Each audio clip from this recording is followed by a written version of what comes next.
Mostly cloudy and then partly cloudy after midnight. Low in the upper 40s. Slight chance of showers in the morning. Partly cloudy and a 50% chance of showers and thunderstorms in the afternoon tomorrow. High temperature in the mid-70s. And we'll kind of juice things up even more on Friday. 70% chance of showers. Right now we have 69 degrees at KBNU. Pesky weeds are popping up all over your lawn. Get a hold of the Terminator, Logan Extermination, to be ready for summer. They will come to you and terminate those ugly weeds. Call Logan Extermination today, 752-8450. Napa Auto Parts just took in 2 truckloads of oil. These are Napa's 2 best-selling diesel oils, and they're on sale for the lowest price of the year. Chevron Delo 15W40, $15.99 a gallon. Napa Premium 15W40, $12.99 a gallon. You won't beat these prices anywhere. I mean it, anywhere. There's no limit to how much you can buy, but the sale's over when the oil's gone. Cash or credit card only. No delivery must be purchased and paid for in store. Price is good at any of the 5 locally owned Preston to Providence Napa Auto Parts. KBNU News Time is 4:06. It's officially been 1 year since 19-year-old Dylan Rounds disappeared from Lucin, Utah. Since then, a man has been charged for his murder, but Rounds' body has yet to be found. Rounds moved to Lucin last year to pursue his dream of being a farmer. Tuesday marked 1 year when his mother, Candace Cooley, called law enforcement to report him missing. The last time Rounds contacted his family was May 28, 2022. Since then, Cooley has never given up the search for her son in the desolate lands of western Utah. Rounds' case has baffled the nation. Many have pooled together resources and high tech to try and find him, including the Diesel brothers back in October. Small towns sold sunflower seeds in their country stores for Rounds' birthday. The flower is now a symbol of the missing young farmer. In March, a squatter who lived near Rounds' property was charged with aggravated murder and desecration of a body. Investigators allegedly found Rounds' bloody boots on 59-year-old James Brenner's property. They also found a time-lapse video of Brenner covered in blood cleaning a gun at the time of the disappearance. For Rounds' family, there's no justice or peace of mind until Rounds is finally found. Want to go on a staycation? Salt Lake City is in the top 5, with around 85% of Americans planning to travel this summer, but inflation making trips costly. The personal finance website Wallet Hub today released its report on 2023's best and worst cities for staycations, as well as expert commentary. To identify the best spots for staying local, Wallet Hub compared more than 180 cities across 42 key indicators of a fun-filled yet wallet-friendly staycation. Their data set ranges from parks per capita to restaurant meal costs. Best cities for staycations: number 1, Honolulu. Second place, Orlando. Third, Las Vegas. Fourth, Tampa, Florida. And fifth, Salt Lake City. Boise ranked 26th. West Valley City was 42nd on the list. Worst cities for staycations were Santa Ana, California, Oxnard, California, Fremont, California, Pearl City, Hawaii, and Chula Vista, California. KBNU News Time is 4:08. For more details on these and other stories, visit CashValleyDaily.com. News and current events. News Talk KVNU, 610 AM and 102.1 FM. Come party with your dog at the Cash Canines Care event this Saturday at Mack Park in Smithfield from 9 a.m. until noon. All proceeds from this amazing dog event support the local rescue, New Vision Intake and Shelter, Cache Valley's home for stray and abandoned dogs. Join the fun with the dog obstacle course for all abilities, police dog demonstrations, obedience competitions, local pet vendors with professional advice and merchandise, plus chances to win prizes. This event is for all dogs and abilities. No special training or talents required. Admittance is $10 per dog. Don't miss the Cash Canines Care event this Saturday at Mack Park in Smithfield from 9 a.m. until noon. Supporting Cache Valley's home for stray and abandoned dogs, New Vision Intake and Shelter. For questions, go to Cash Canines Care on Facebook. That's Cash Canines Care. If you can't make it to the event and would still like to donate, please direct message through that page. Some companies will quote you a lower price just to get you to commit to having them perform a service for you, but not John Hanson, the Duck Hunter. When you see coupons or prices advertised for services, we highly recommend you call and ask a lot of questions. Find out what other costs might be added, what type of equipment and experience they have, and what you can expect from their finished result. This tip will get you better service and a good price. For a free consultation on air duct cleaning and dryer vent line cleaning, call the Duct Hunter, 770-4813. We are the Duck Hunter. I see you finally got a new helmet. I did. Bought it cheap online. Follow me. We'll turn off here. I'm right behind you. Watch the cars. They can be crazy. Teddy! No! Are you okay? Somebody do something! Was this young man hit by a car? Yes, and his helmet is smashed. It's a brand new helmet. It's probably a fake. Fakes cause real harm. You're smart. Buy smart.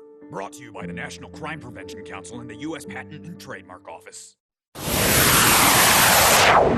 For the people. We are waiting with bated breath for news from the Cash Republican Party meeting an executive committee tonight. With Jason Williams. And I'm really excited about this next segment. We have two guests here in studio. We're going to talk about something that we've talked about many times here on the show, but from a bit of a different angle. Weekday afternoons from 4 till 6 on News Talk KVNU, 610 AM and 102 FM.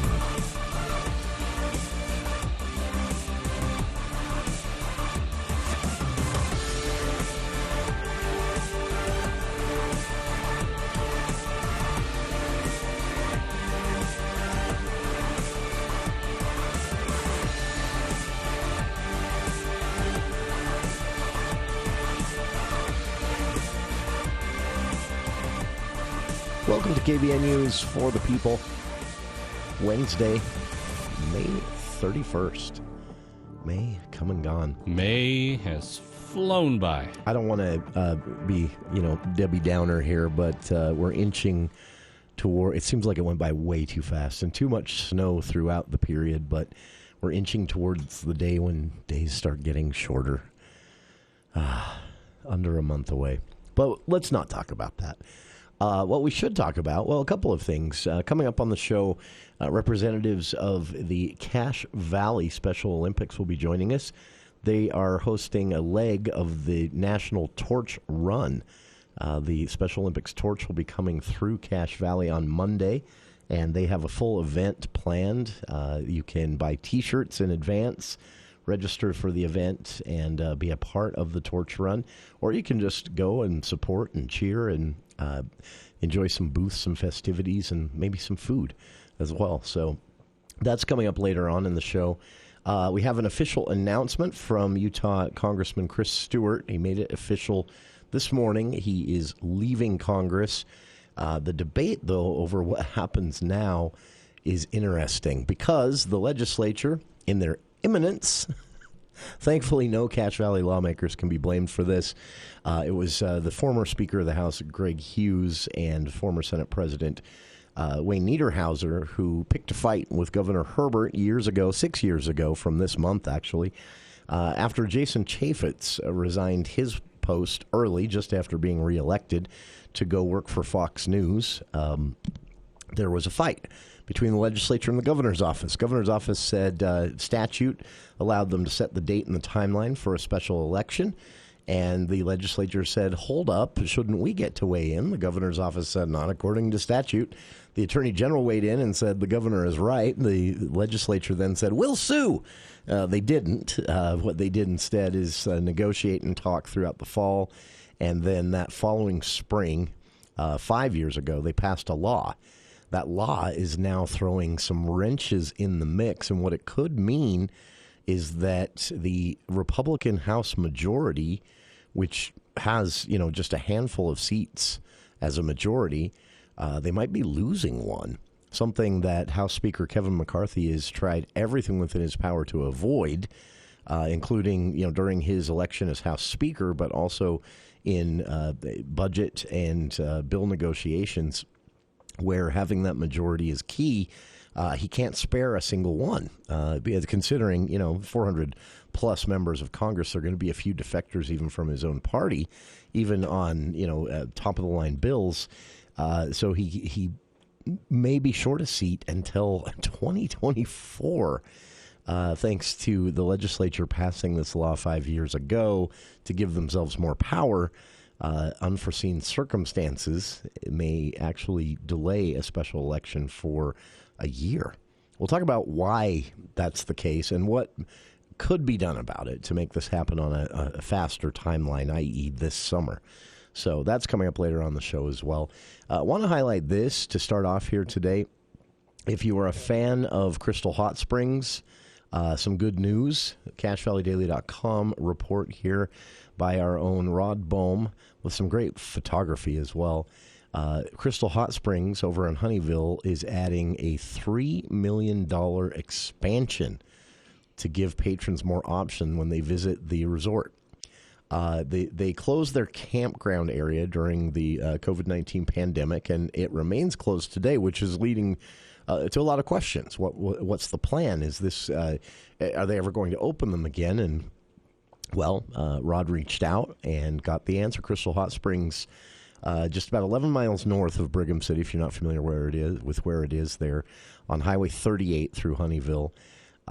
It attracts thousands of people each month throughout the operating season, which is pretty much year-round. They do have to close at times and in certain weather, but they are able to operate. Because it is a hot spring, they are able to operate for the most part year-round. But the camping area was always seasonal, and then with the pandemic, they closed it and then just never opened it. The reason is that... Well, according to General Manager Adam Nelson, he told CV Daily's Rob Bohm, the camping area was less than about 5% of their operational bottom line. Put that another way, they made very little money off of this, and it wasn't the reason that most people came.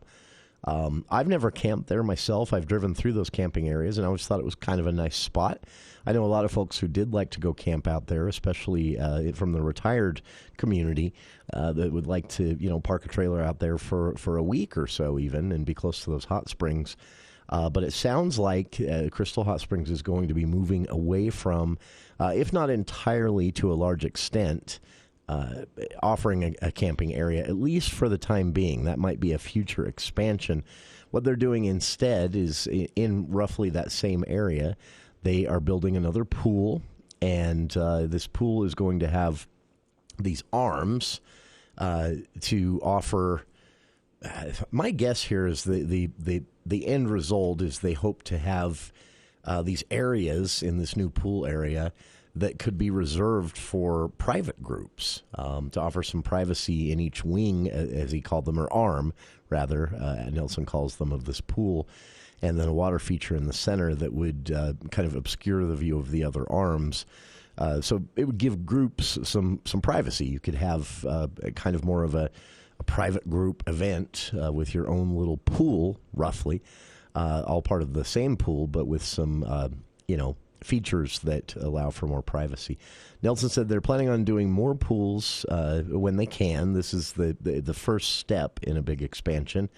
And this is interesting. He said he toured the world visiting hot springs to see what others were doing.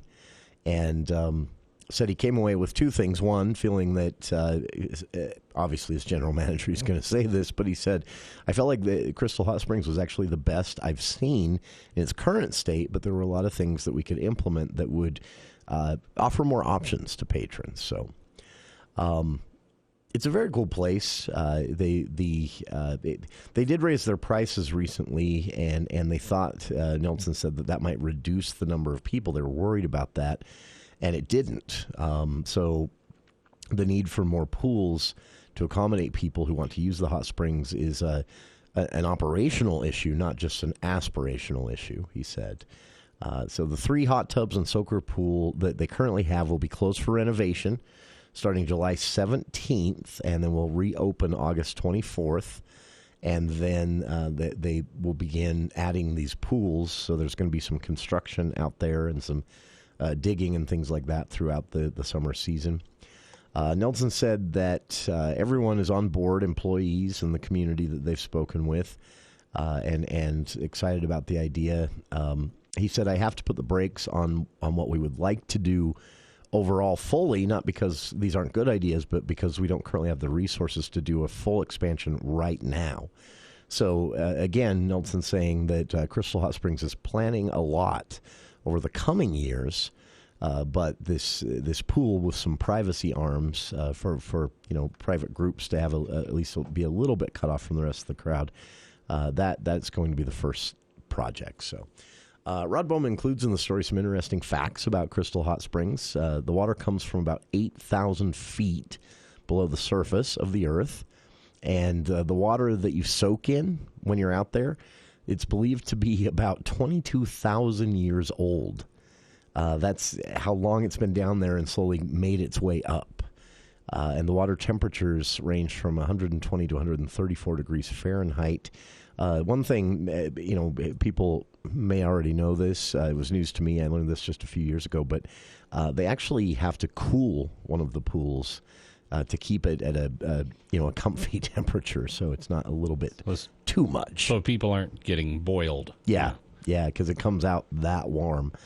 And, so about 50 feet from the actual hot spring is a cold spring that produces water at about 65 degrees, and that cold spring flows at a little higher rate than the hot springs, about 9,000 gallons of water every 5 minutes, and they funnel some of that in to keep the temperature right. One thing I didn't know, this requires constant management.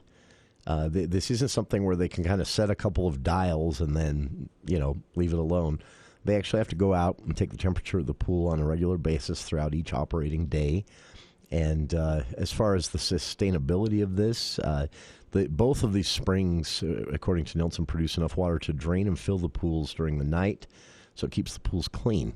I did not know that they drain them every night, which I guess makes sense. So it's the highest flow, by the way, of any hot springs in the world.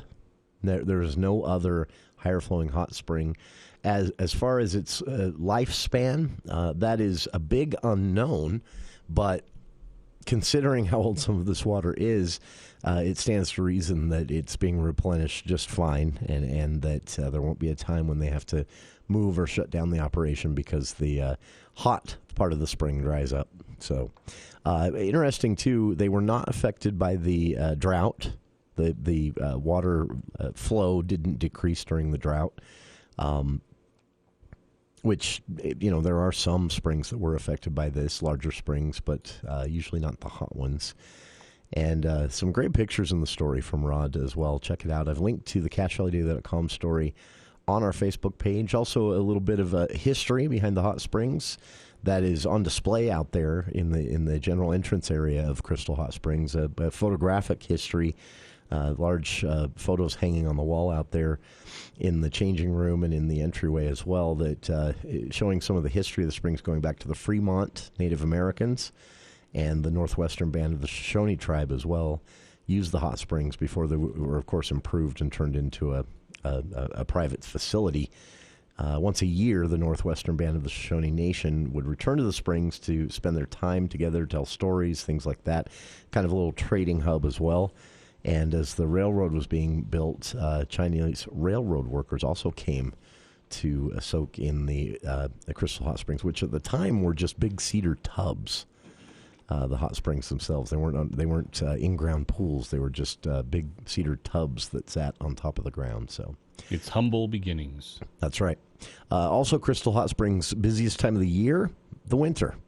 So pretty cool. Yeah, I've been there in the winter. Yeah.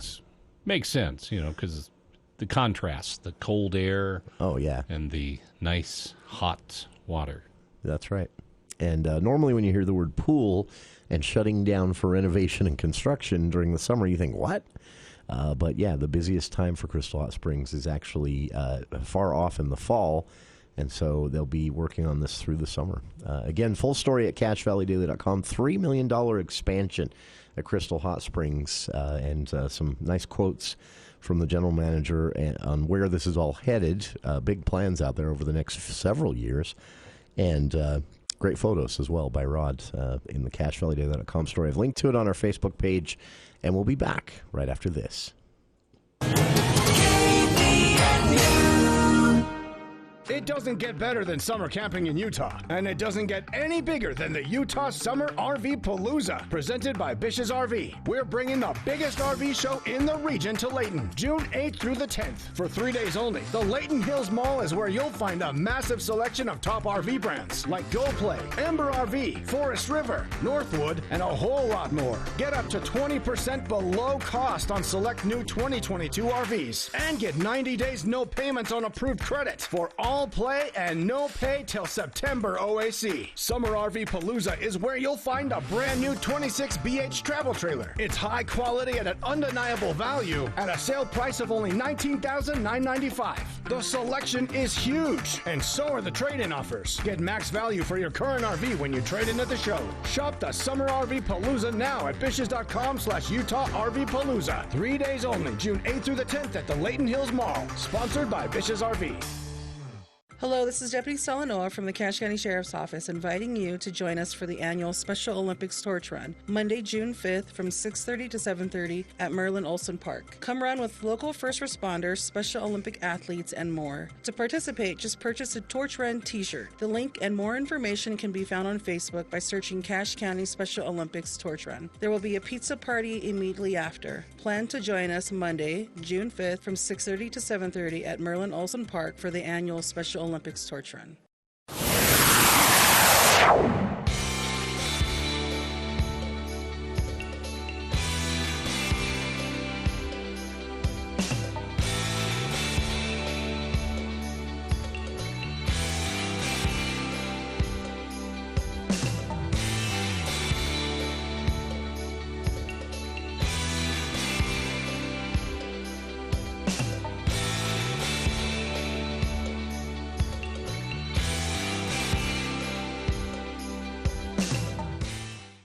Welcome back to KVN News for the People.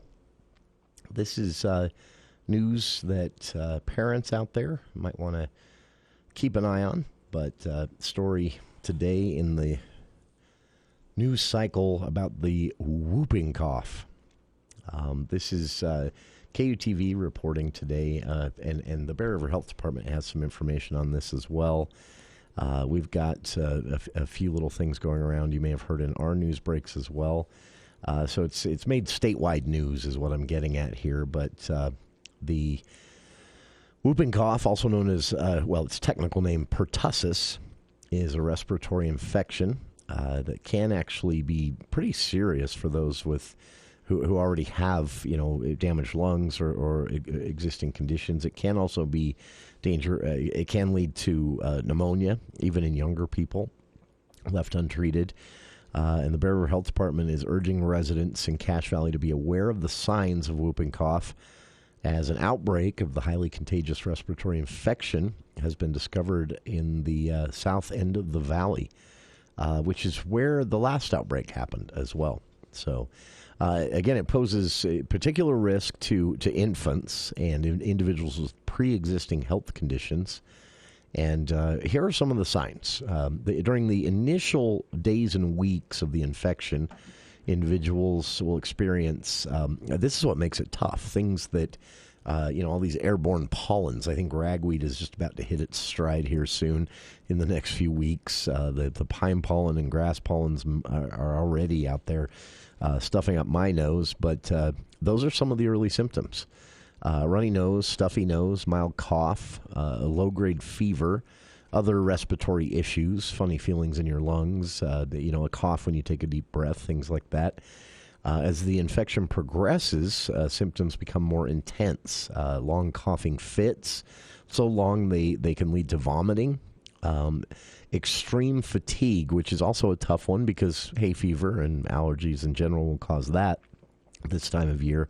And, of course, any extreme difficulty breathing.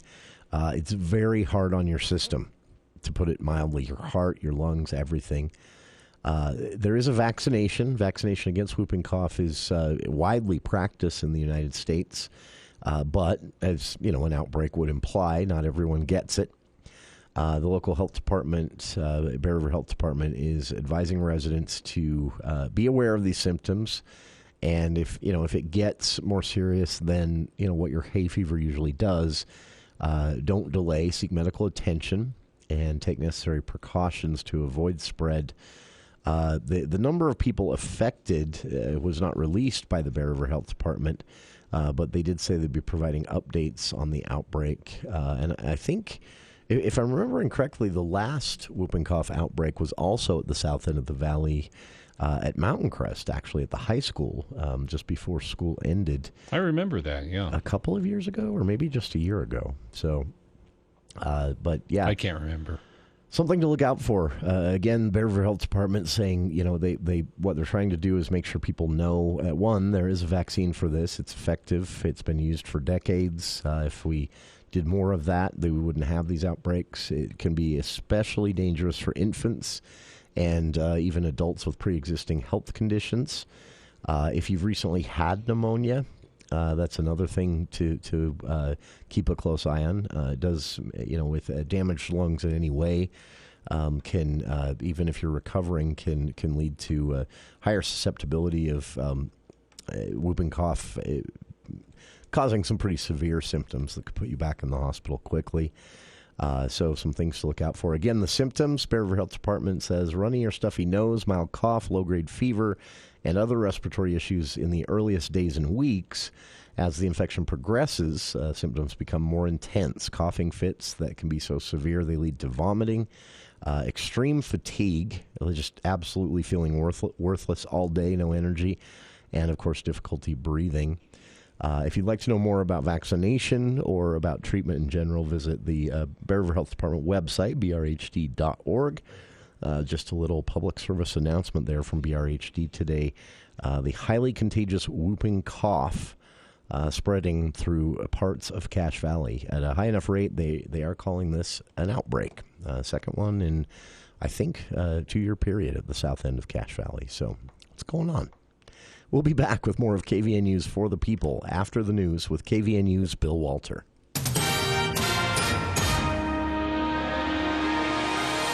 Thank you, Jason. KVNU News Time is 4:32, and the news is brought to you by Logan Extermination. A small plane successfully completed an emergency landing in northern Utah. Brigham City fire officials said the plane's front landing gear was sideways rather than facing forward. They said the pilot, who was the only one on board, was not hurt when they made an emergency landing at Brigham City's airport. There was no reported crash or fire. This was the third aircraft emergency landing made in Utah in 3 days. The first happened on Sunday when a small plane crash landed in southern Utah. The second happened on Monday when a small plane made an emergency landing on a West Jordan soccer field. No injuries were reported in either incident.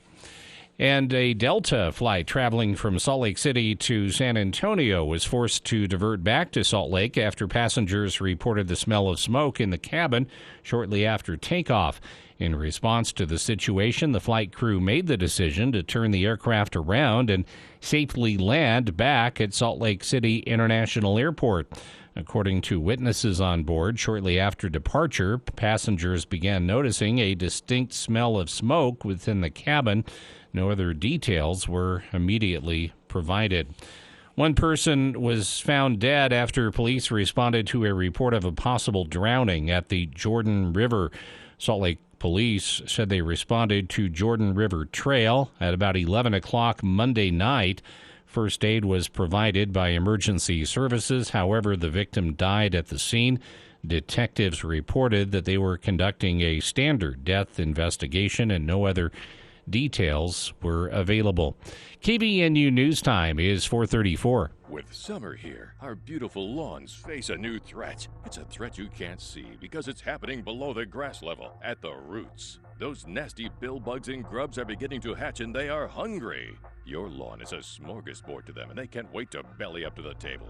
Get a jump on those bugs by calling Logan Extermination today. They'll apply a custom spray for bugs and also fertilize to keep weeds under control and your grass growing tall.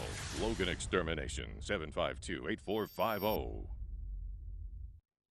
Actor Danny Masterson faces up to 30 years in prison, convicted on 2 counts of forcible rape in a case involving 3 women. An L.A. jury rendering its decision in the retrial today.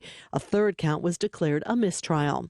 The White House is optimistic ahead of tonight's vote in the House on a bill to raise the debt ceiling and cut spending. We believe it's going to happen. We believe this bipartisan agreement clearly should get both Republican and Democratic votes in both the House and the Senate. Press Secretary Karine Jean-Pierre. Officials in New York City want more help from the federal government with a surge of immigrants from the southern border. We've turned around to hand off the football, looking for help, and it has not really been there. Emergency Management Commissioner Zach Iskel says the numbers more than doubled since last summer.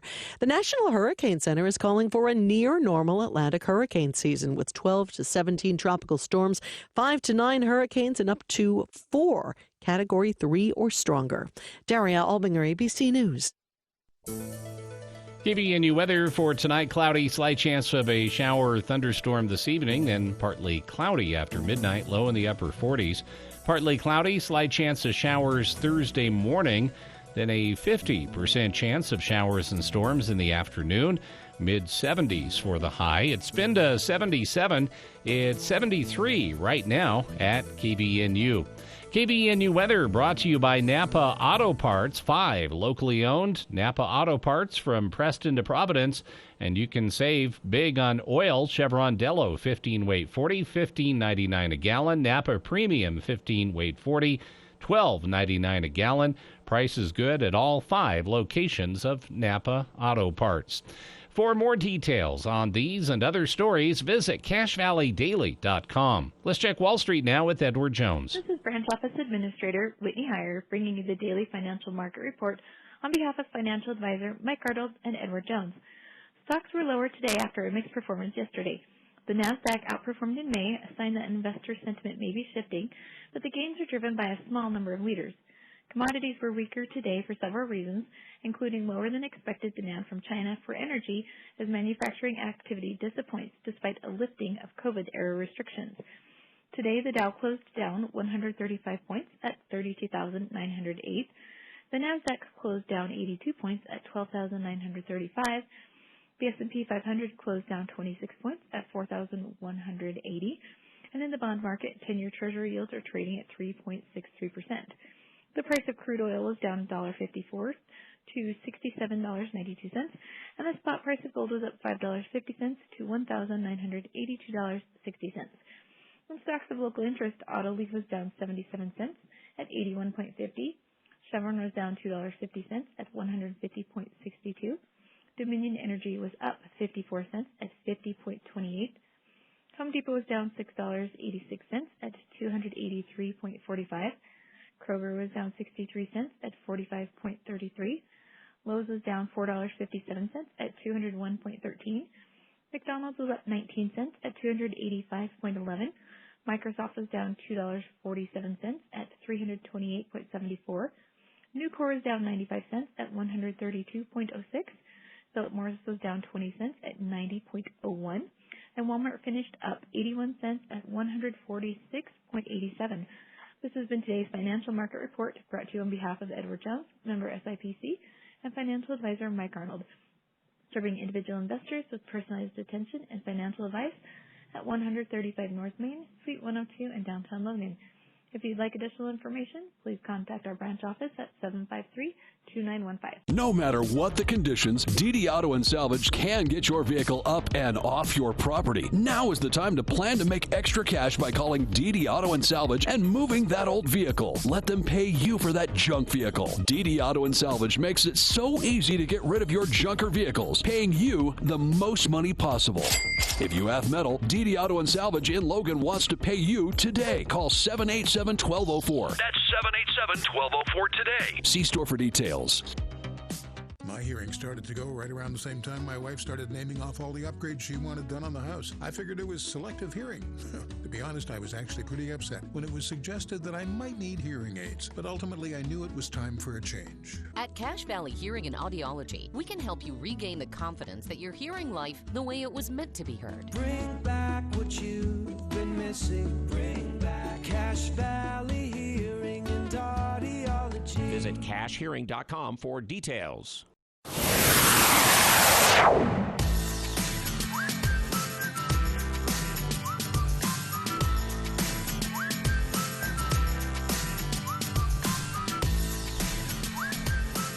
Welcome back to KVN News for the People. Controversy in Ogden. I don't know if, well, yeah, controversy is probably a good way to describe this. The community in Ogden is rallying around a wildlife rehabilitation center. It services all of northern Utah. In fact, they have worked before with some of the technicians and wildlife experts at Zootah, Willow Park. They've worked with various, sometimes animal shelters here in Cache Valley will get word of or even have delivered or dropped off, injured wildlife that can be, treated, healed, and sent back out into the wild. But the resources to do that type of thing, most animal shelters that deal in pets, domestic animals, dogs and cats, don't have the resources to do that. And so oftentimes those animals end up in Ogden's Wildlife Rehabilitation Center of Northern Utah. But on social media, a couple of weeks ago, there was a message put out by some of the organizers of the Wildlife Rehabilitation Center that just said, and it wasn't loaded, it wasn't, I saw the message myself as it was shared on Twitter by a couple of lawmakers in the area who were just trying to spread the word. Wildlife Rehabilitation Center of Utah was asking the community to write to their Ogden City representatives, the city council members, the mayor, and ask them to delay the closure of the rehabilitation center, which was news to a lot of residents here in northern Utah. In fact, a couple of professors in the Natural Resources Department at USU, I noticed were talking about this a bit on social media too, saying, that's unfortunate because there isn't a backup resource for this type of thing. The letter, this goes all the way back to March. The question now is, why was Ogden City kind of keeping this under wraps, that they were driving out this Wildlife Rehabilitation Center? And then the second question is, why were they driving it out? So the Salt Lake Tribune did some digging, and we got our answer today. Starts in March with the executive director of the Rehabilitation Center of Northern Utah receiving a letter from Ogden City that was a complete surprise to her and her entire team, including two lawmakers who had been champions of providing grant funding and more to the Wildlife Rehabilitation Center there in Ogden, who definitely voiced their opinion on this. The letter said that after operating there for about 15 years, the lease, known as WRCNU, that's what we'll call them now, Wildlife Rehabilitation Center of Northern Utah, the lease for WRCNU would be terminated by the city. There was no warning about this. It just said, the group, you operated there for 15 years now, and you're being evicted. You've got 180 days to get out. The reason, though, Salt Lake Tribune printed a copy of the letter. The reason offered by the city, well, there was no reason authored. Just said you have until September 6th to be out. And the executive director, since then, a woman named Dalen Marthaler, said she'd been scrambling since getting the letter in March to find a new space that could accommodate the facility's wild animal patients, as she referred to them. They range from bald eagles to river otters. And she said since forming in 2007, the center has taken in thousands of animals every year. And she said as she started working with the city, talking to city leaders, she kept getting different answers. To the question of why are we being evicted, the city didn't seem to have its story straight. She said her understanding, based on the most common answer, was that they were demolishing the building that the rehabilitation center operates in to build a parking lot for the nearby Ogden Dinosaur Park. Other city leaders, though, told Marthler that was not the case. The mayor himself, Ogden Mayor Mike Caldwell, said during a city council meeting just last week that it's a contract issue, claiming that the rehabilitation center was in violation of their contract with the city, and that's why they were being evicted. So, again, different answers from everybody. Some saying they wanted to expand the parking lot of the nearby Ogden Dinosaur Park into the area where the rehabilitation center operates now, so demolishing those buildings. But then again, the mayor told the city council that the rehabilitation center violated its contract, which Marthler disputes. Says, in fact, that if this had been the case, the city would have had to have notified them and been working with them to help them understand what they were violating, and the city had not done that. So Ogden City spokesperson finally came clean, and yesterday in a statement to the media confirmed that this was the city planning to expand the parking area for the nearby dinosaur park, saying this has been an intention of the city all along to demolish the old Ogden City Animal Services building where WRCNU operates now to make more room for parking at the dinosaur park. The statement from the city council said, "We're interested in the ongoing success of the Refuge Center and will work with them however possible while working through this transition period."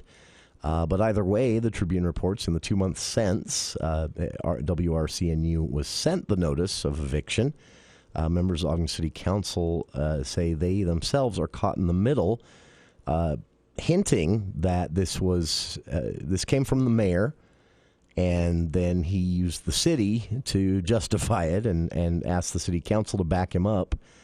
And several city council members told the Tribune yesterday that they have not seen construction plans for the Dinosaur Park parking lot area expansion, and that they were not included in conversations between the mayor and owners of the Dinosaur Park, who seem to be the only ones, one city council member said, in the know about all of this. Ogden City Council Chair Angela Choberka told the Tribune, "I don't know what the urgency is. Many of us on the city council have been given no specifics."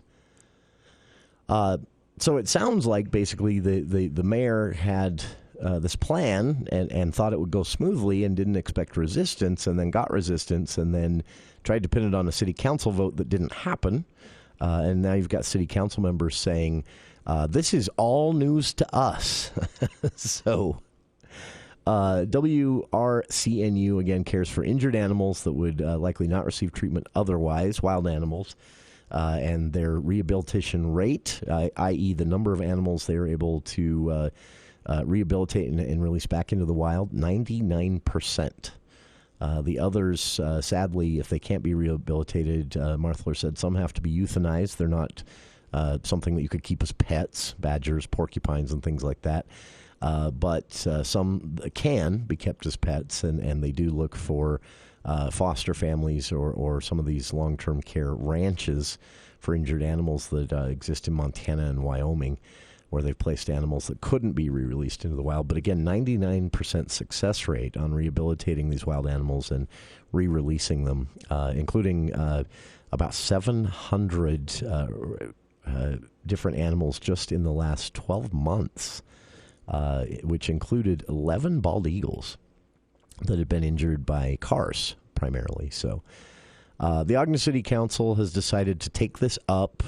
Community members showed their outrage at the mayor's plan and the sneakiness of all this, the secrecy around it, and showed up en masse at the city council meeting last week to show support for the rehabilitation center and called on the council to prevent the animal rescue from being kicked out unless the city can help them relocate first. Members of the council started asking city administrators about the situation, and that's where things got, once again, confusing. City administrators, who the mayor claimed had been in on all of this, also seemed taken surprised by this.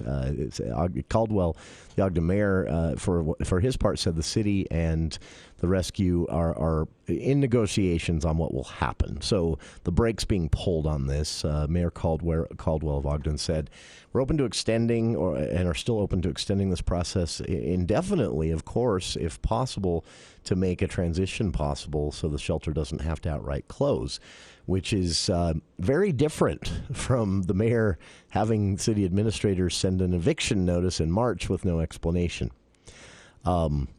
Kind of hinky. And the reason this stood out to me is this has been a bit of an issue in Ogden through two different mayoral administrations at this point.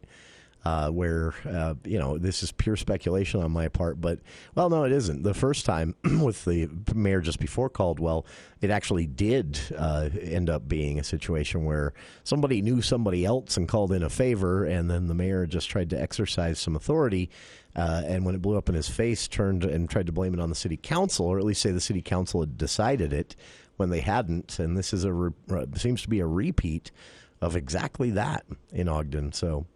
the good news is, though, that the rescue is getting a little breather on this. Instead of having until September to get out, the city is now, the council mainly, is saying, well, let's work with them. Let's see if we can help them transition to a new spot. Not trying to completely say no to expanding the parking area for the dinosaur park there in Ogden, but saying there doesn't seem to be as much urgency to this as the mayor felt there was. So let's give it a year and see if we can help the wildlife rescue transition and still, in the end, expand that dinosaur park parking area. So the Wildlife Rehabilitation Center of Northern Utah says for the time being, they are still have a temporary moratorium on taking new animals just because they don't know, what's going to happen in all of this. But Marthler said that she was very encouraged by conversations with city council members that have been very different from the letter she received from the mayor and the city originally saying you've got 180 days to get out. So pretty cool stuff they do there, and some great photos. Salt Lake Tribune actually has some photos of them treating a beaver with a supplement that helped the beaver. Their diet is so unique. Apparently, they need these supplements when they're in human care, and they believe that this beaver that was poisoned by a diesel spill in an outshoot area of Willard Bay. A farmer reported it and brought the beaver in and took responsibility for the animal himself for a time. This was after a Chevron pipeline break, and that beaver has been successfully treated now for about 2 years and will be released back into the wild sometime this summer. So some great photos there of the beaver itself, himself, herself, I'm not sure, getting a bath at the wildlife rescue as well. A link to the story on our Facebook page, and we'll be back right after this. Back in Logan for one night only. Gary Morris. Gary Morris live at the Danes Concert Hall on the USU campus.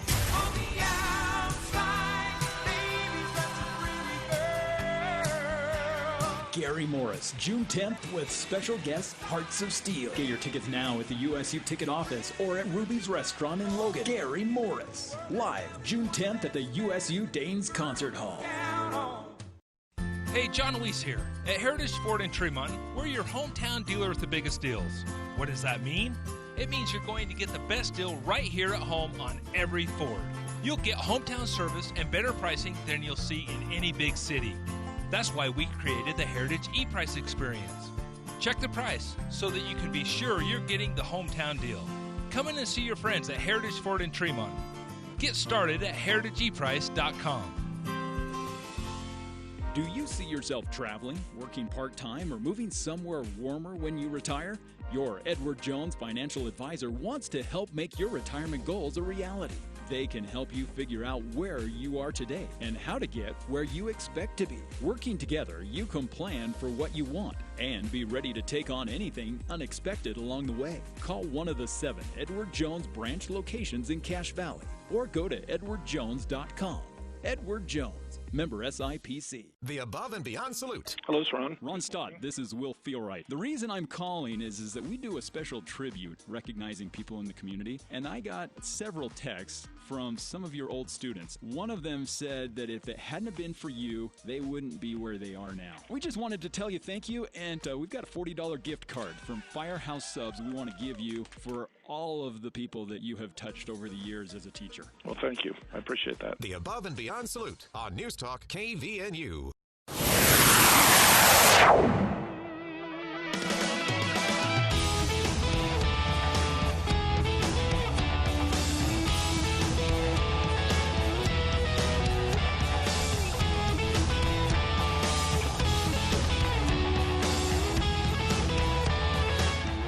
Welcome back to KVNU's For the People. Again, coming up, representatives of Cache Valley Special Olympics joining us. Helena Salamoa will be with us. She is one of the founders of an upcoming event, Monday, June 5th, that will take place here in Cache Valley as the Special Olympics Torch Run makes its way through the valley. Cache Valley hosting a leg of this run that actually takes place nationwide in every state, bit by bit, and that will be happening Monday. But Helena will be with us to talk about how you can be a part of it, how you can buy a T-shirt online as registration, basically, and actually be a part of the run, and how you can just attend and watch, things like that. So, USU, on the heels of choosing a new president, Utah State University is also launching, having chosen a new president, a nationwide search for a new leader of USU Eastern. Utah State University announced a nationwide search for the next Associate Vice President and Chief Campus Administrator for Utah State University Eastern. And this came on the heels of the announcement that current Vice President Greg Dart would be stepping down, leaving the position June 30th. So the search is now open for this. But in the midst of all this news, I learned quite a bit about what has been up at the Utah State University Eastern, the number of students that they've offered education to since their initial launch and expansion several years ago. And it's pretty amazing. Thousands of students who would otherwise, well, can't say for sure, but likely would otherwise have not had the option for a higher education, have gotten service, gotten an education, graduated with degrees from USU Eastern. Almost more impressive than that. I mean, not really, because that's their mission, right? To educate students, to get them higher education degrees, and then those students move on to, whatever it was they wanted the degree for. But in addition to that, some of the things that USU Eastern has done in the community were also spotlighted in this story, from education on water and farming techniques to actually being a part of some of the research that has led to Lieutenant Governor Deidre Henderson has been all over this one, but